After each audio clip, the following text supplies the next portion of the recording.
26 जानेवारीच्या दिवशी क्वार्टर एरियामध्ये हे पूजा वगैरे मांडलं होतं. तर आम्ही ना असंच फिरत होतो आणि फिरता फिरताना थोडंसं पुढे आलो तर इकडे मस्त साऊंड वगैरे वाजत होतं. खूप जास्त गर्दी होतं. खुर्च्या वगैरे मांडल्या होत्या. तर म्हटलं चला बघूया काय आहे. तर इकडे ना रामाचं मूर्ती वगैरे मांडून पूजा वगैरे मांडलं होतं. हवन केलं होतं.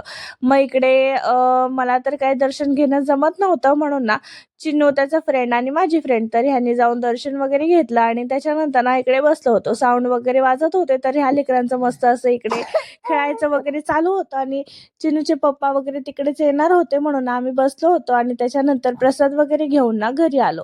आणि त्या दिवशी काहीच व्हिडिओ वगैरे घेतला नाही आणि दुसऱ्या दिवशी ना सकाळीच पहाटे-पहाटे ना कसं तरी होत होतं म्हणजे खूप जास्त वीकनेस, चक्कर, उलटी, जुलाब वगैरे झालं होतं. तर त्याच्यामुळे ना पटकन हॉस्पिटलला गेलो आणि येता-येताना नाश्त्यामध्ये ना काहीतरी घेऊन जावं म्हटलं कारण घरी गेल्या-गेल्या बनवणं काही होणार नाही. म्हणून इकडे ना ढोकळा आणि हे स्वीट घेऊन आलो होतो आणि ते खाऊन घेतलं. थोडासा आराम केला. त्याच्यानंतर ना स्वयंपाक वगैरे बनवून जेवण केलं आणि थोडंसं बरं वाटत होतं म्हणून बाहेर फिरायला निघालो होतो. तर ह्या लेकराचं ना हे ड्रम ना मीच घेणार म्हणजे तू घ्यायचंच नाही असं त्याचं चालू होतं म्हणून परत रिटर्न आलो आणि हे ड्रम द्यायचं होतं एकाला तर ते काय दिलं नाही. चला भेटूया उद्या. Bye bye.